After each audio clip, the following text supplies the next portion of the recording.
말씀 앞에서 경외함으로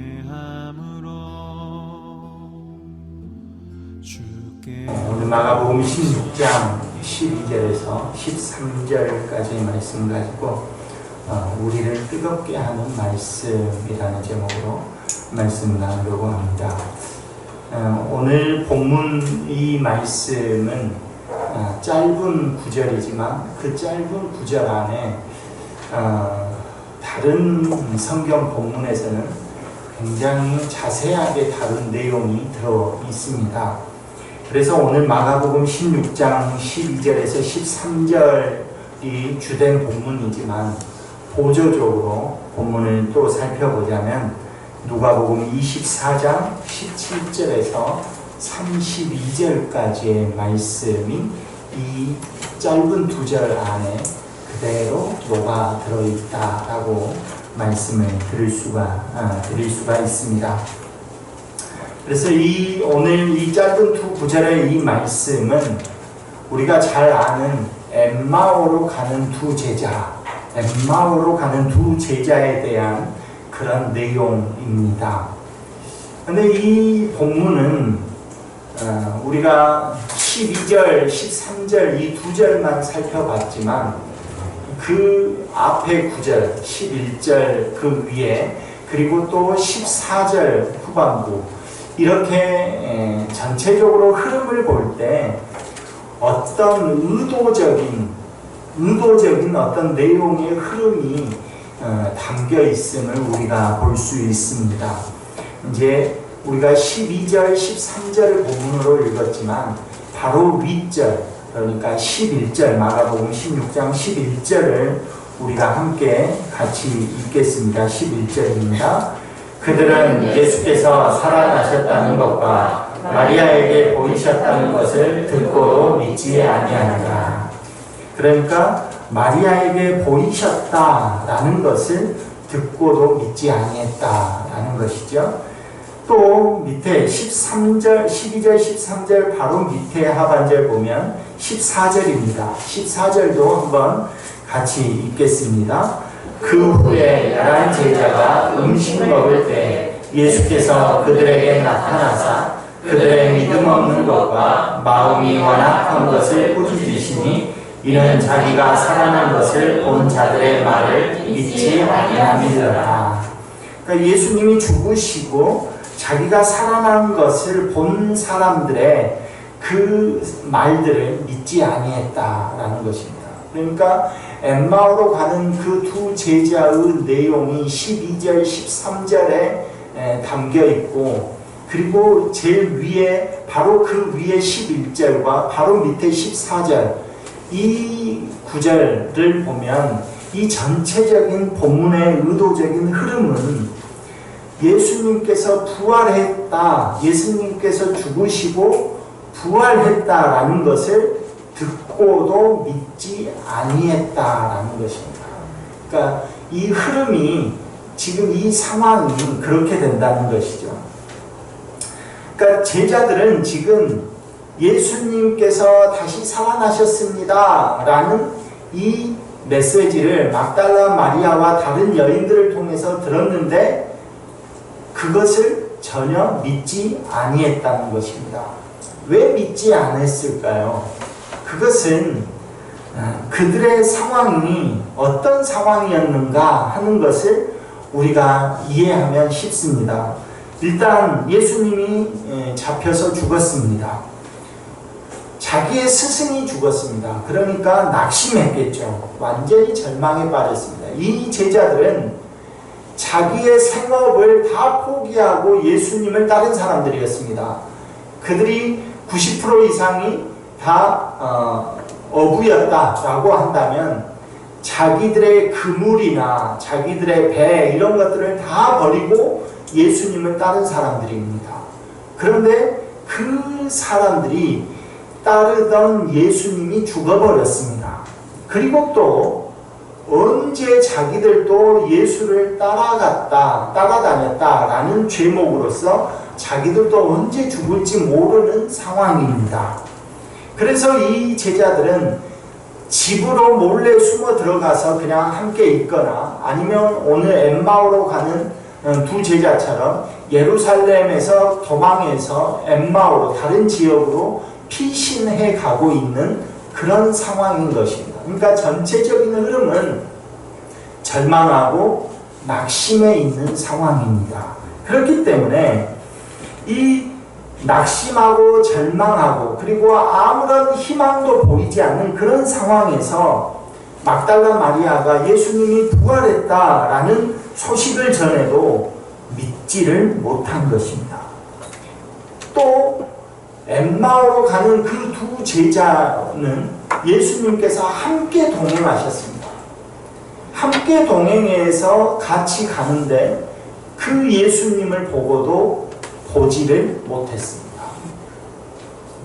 그런 그들에게 마가복음 16장 15절에서 뭐라고 말씀하십니까? 15절 말씀을 보면 또 이르시되 너희는 온 천하에 다니며 만민에게 복음을 전파하라 이렇게 말하고 있습니다.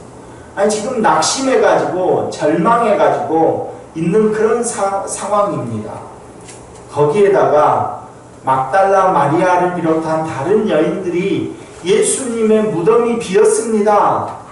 살아났습니다. 라는 말을 했는데도 불구하고 믿지를 못하는 너무나 낙심하고 너무나 좌절돼서 믿지를 못하는 그런 상황 가운데 있는 그런 사람들에게 예수님께서 만민에게 가서 복음을 전파해라 이렇게 말하고 있다는 것입니다. 복음 전파가 되겠습니까? 이래가지고 다 절망해서 다 지금 쓰러져 버렸는데 복음 전파가 되겠느냐는 것이죠.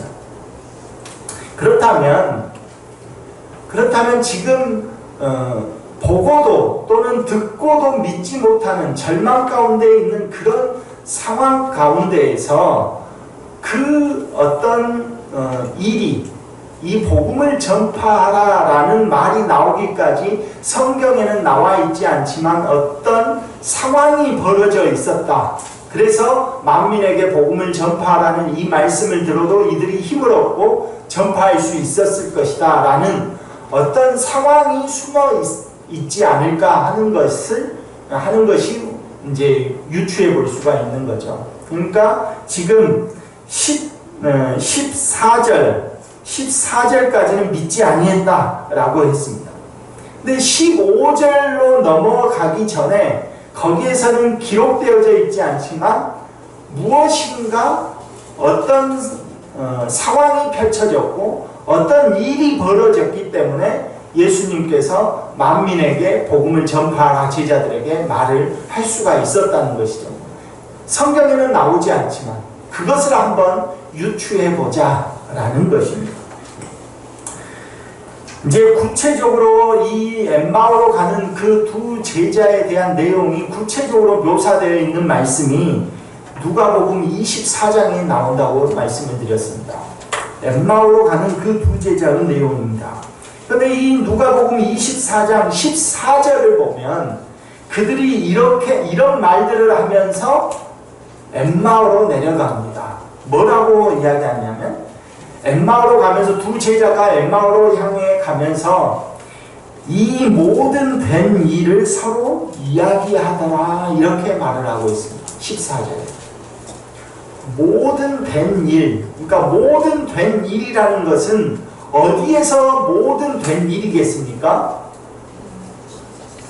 어디에서 모든 된 일을 보고 그것을 이야기하면서 엠마오로 내려가겠습니까? 예루살렘이죠. 예루살렘. 지금 예루살렘에서 엠마오로 내려가고 있는 두 제자가 이 모든 된 일을 서로 이야기하면서 엠마오로 가고 있습니다. 예루살렘에서 엠마오로. 그런데 그 모든 된 일이 뭐겠습니까? 그러면 모든 된 일이 예수님께서 부활하셨습니다 라는 막달라 마리아의 그 보고 그 말, 그 이야기를 서로 이야기하면서 간 것입니다. 그들이 엠마오로 내려가면서 막달라 마리아가 이야기했던 그 내용, 예수님이 살아나셨습니다 하는 그 내용을 서로 이야기하면서 주고받으면서 지금 엠마오로 가고 있는 것입니다. 왜냐하면 시간상으로 보면 이 엠마오로 가는 이 두 제자는 먼저 누구한테 보고를 받습니까? 11절 보십시오. 그들은 예수께서 살아나셨다는 것과 마리아에게 보이셨다는 것을 듣고도 믿지 아니하니라. 마가복음 16장 11절에 그렇게 이야기하잖아요. 그러니까 먼저 제자들과 함께 집 안에 있을 때 막달라 마리아가 무덤에 가가지고 예수님이 살아나셨다는 소식을 듣고 제자들이 있는 집으로 와가지고 예수님이 살아나셨습니다 라는 말을 했어요. 그런데 그 말을 듣고도 믿지 아니했어요. 그리고 나서 12절에 그들 중에 두 사람이 시골로 갈 때, 그러니까 엠마오로 갈 때 이렇게 나오잖아요.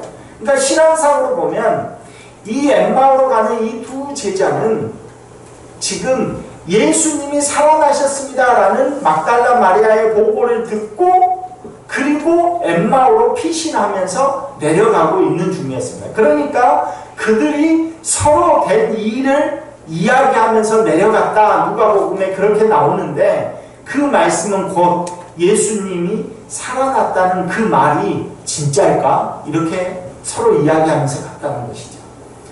진짜로 막달라 마리아가 예수님이 부활한 것을 봤을까? 저거 자기들이 환상을 본 거 아닐까?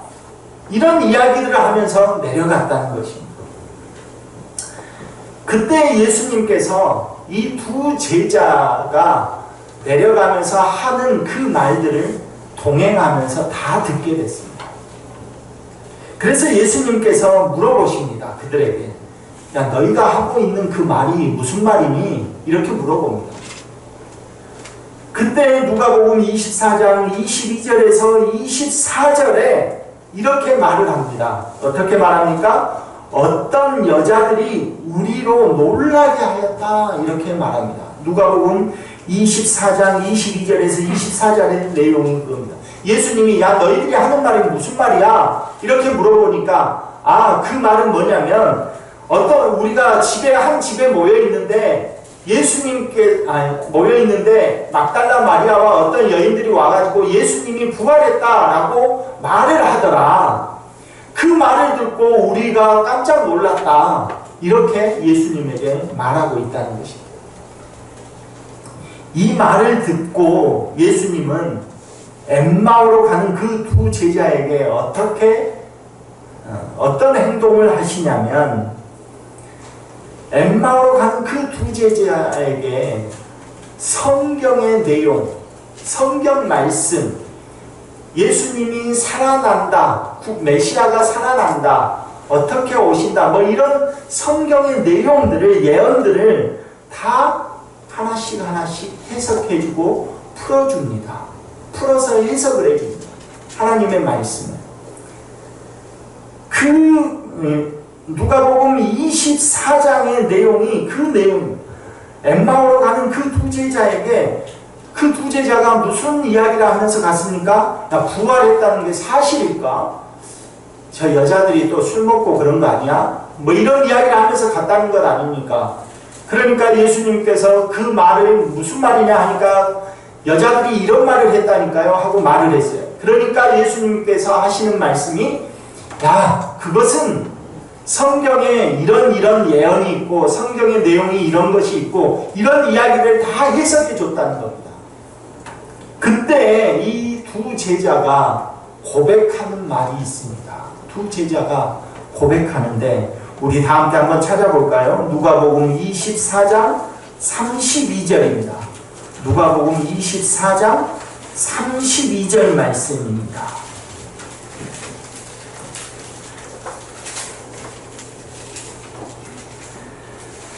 우리 31절, 32절 같이 읽겠습니다. 31절. 누가복음 24장 31절, 32절입니다. 그들의 눈이 밝아져 그인 줄 알아보더니 예수는 그들에게 보이지 아니하시는지라 그들이 서로 말하되 길에서 우리에게 말씀하시고 우리에게 성경을 풀어주실 때 우리 속에서 마음이 뜨겁지 아니하더냐 하고. 그러니까 예수님께서 성경을 다 풀어 해석을 해 주신 것입니다. 그러니까 그들이 서로 말하기를, 야, 그 성경 말씀, 해석해 주는 그 하나님의 말씀을 들을 때 우리 속에서 마음이 굉장히 뜨겁더라. 이 말을 성경의 다른 해석으로 보면 우리 마음이 불타오르더라, 이렇게 말하고 있습니다. 그래서 이 사람들이 어떻게 합니까? 다시 엠마오로 가던 그 길을 돌려가지고 예루살렘으로 돌아갑니다. 예루살렘으로 돌아가서 그 집에, 한 집에 머물러 있던 제자들에게 다시 들어가요. 다시 들어갔더니 어떤 이야기를 듣냐면, 야, 진짜로 여인들이 말했던 대로 예수님께서 살아나셔가지고 시몬에게 보이셨다니까, 이 말을 듣는 겁니다. 시몬에게 보이셨다. 예수님이 자기 다시 살아나신 그 모습을 보이셨다니까, 이런 말을 듣게 된 것이죠. 그러니까 이 예수님의 부활에 대해서 보고도 또는 듣고도 믿지 못했던 그런 사람들이 하나님의 말씀을 해석해주고 하나님의 말씀을 풀어주니까, 그러니까 그들에게 복음을 담대히 전파할 수 있는 그런 믿음이 생겨난 것입니다. 그러니까 이제 14절 다음에 곧바로 예수님께서 말씀하시는 겁니다. 온 세상에 이 만민에게 복음을 전파하라, 이렇게 말하는 것입니다. 결국 우리의 믿음을 다시 세우고 우리를 다시 일으켜 세우는 것은 다른 데 있는 것이 아니라, 내가 어떤 엄청난 기적을 체험하고 엄청난 일을 행해가지고 어떤 놀라운 일들을 만들어내고 하는 것에서 믿음이 나오는 것이 아니라, 결국엔 하나님의 말씀이 우리 안에 들어올 때, 그때 우리 마음이 불타오르고 뜨겁게 다시 복음을 전파할 수 있는 믿음이 우리 안에 생겨난다는 것입니다. 그렇다면 여러분은 말씀을 들을 때 우리 마음에 불타는 그런 심정을 느낀 적이 있습니까? 마음의 뜨거움을 감당할 수 없는, 도저히 감당할 수 없는 그런 뜨거움의 그 은혜를 경험한 적이 있느냐 하는 것입니다. 저는 지난주 수요 기도회 때 저는 이런 경험을 했습니다. 멀리서는 여러 가지가 있겠지만 가장 가까이 지난 수요 기도에 하나님의 말씀 가운데 큰 은혜를 받았습니다. 지난주 수요 기도의 설교 제목이 하나님의 고민이었습니다. 하나님의 고민. 이스라엘 백성들이 우상을 섬기니까 그 우상을 섬긴 것에 대해서 마땅하게 심판을 받음으로 이스라엘이 멸망하는 그런 내용입니다. 그런데 우리는 단순히 하나님을 제대로 믿지 못하니까 멸망당하고 심판당하는 것이지, 우리는 이렇게만 생각합니다. 그런데 생각해 보십시오. 하나님께서 자기 자신이 이스라엘 백성들을 선택하셨습니다. 그리고 자기 자신이 애굽에서 종살이하던 사람들을 끌어내셨습니다. 그리고 자기 스스로 가나안 땅에 정착을 시키셨습니다. 그런데 그런 사람들이 하나님을 배반했습니다. 그리고 그 땅에서, 자기들이 정착지로 받은 그 땅에서 멸망을 당한다고 생각을 해보십시오. 하나님은 어떤 하나님이 되겠습니까? 세상 사람들에 의해서는 자기 백성들 다 죽이려고 저기까지 데려왔네? 라는 말을 듣겠죠. 그런데 그 이스라엘 백성들을 심판하실 때 누구를 끌어들입니까? 이방 민족을 끌어들입니다. 바벨론이라는 나라를 끌어들여서 이스라엘 예루살렘을 완전히 폭삭망하게 하십니다. 그런데 예루살렘이 어떤 곳입니까? 하나님의 성전이 있는 곳입니다. 하나님의 성전이 있는 곳이니까 그곳은 망하지 않도록 잘 보호해두고 다른 이스라엘 백성들만 막 죽이겠습니까? 이방 민족이? 그렇지 않습니다. 하나님의 성전이고 뭐고 없는 거죠. 다 회파하는 것입니다. 그러면 하나님의 이름이 함께 더럽혀지는 것입니다. 여러분, 하나님께서 자신의 백성을 심판하실 때 엄청난 고민이 무엇인지 한번 생각해 보십시오.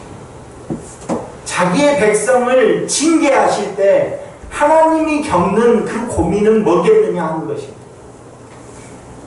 야, 하나님 믿어도 어쩔 수 없구나. 자, 하나님 잘 믿는다고 하면서도 저렇게 망하네. 이런 소리 들을 때 하나님은 어떤 굴욕을 당하시겠습니까?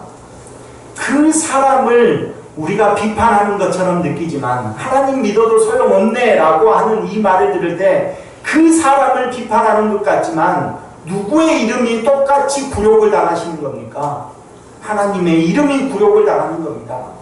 그런데 우리는 대부분 내가 어려움을 겪고 내가 아픔을 겪고 내가 사회에서 여러 가지 문제를 겪을 때 하나님을 향해서 우리는 원망을 합니다. 어떻게 이럴 수 있습니까? 라고. 그런데 그렇지 않습니다. 우리가 그런 고통을 당할 때 하나님께서도 똑같이 자신의 이름에 굴욕을 당하고 있는 겁니다. 왜 그렇게 될 수밖에 없는가 하는 것이죠.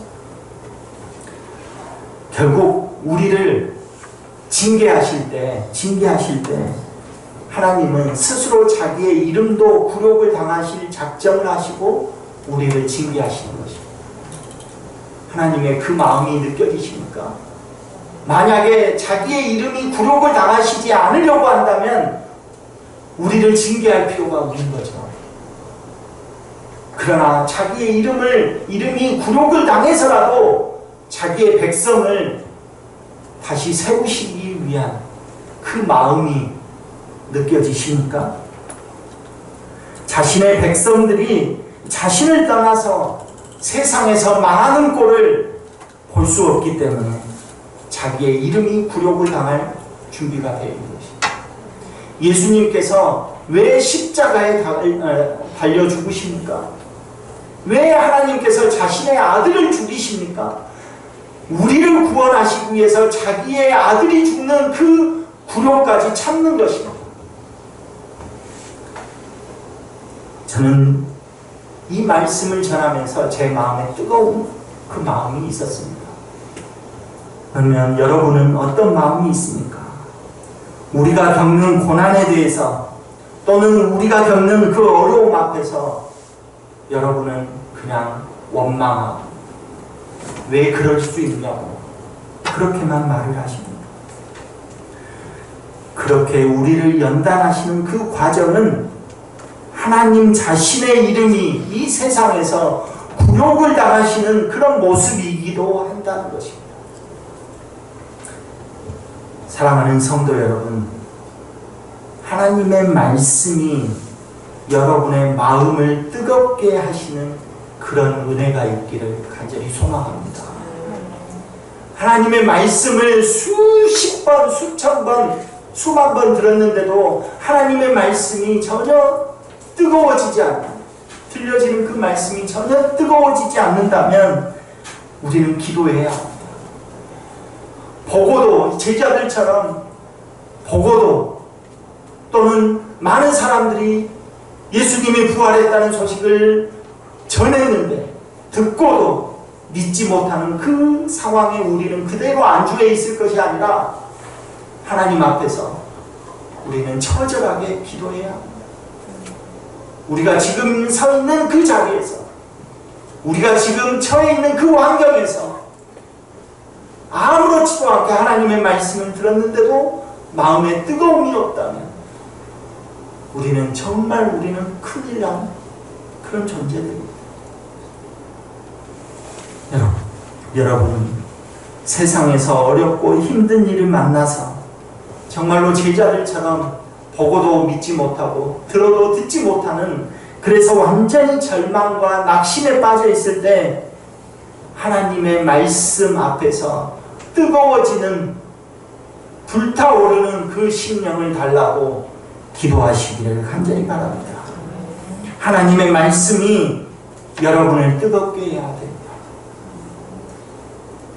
우리가 원하는 것, 내가 원하는 것, 정말 그것을 할 때 열정적으로 하는 그것처럼 하나님의 말씀을 들을 때 정말로 우리의 심령이 뜨거워지는 그런 은혜가 있기를 소망합니다.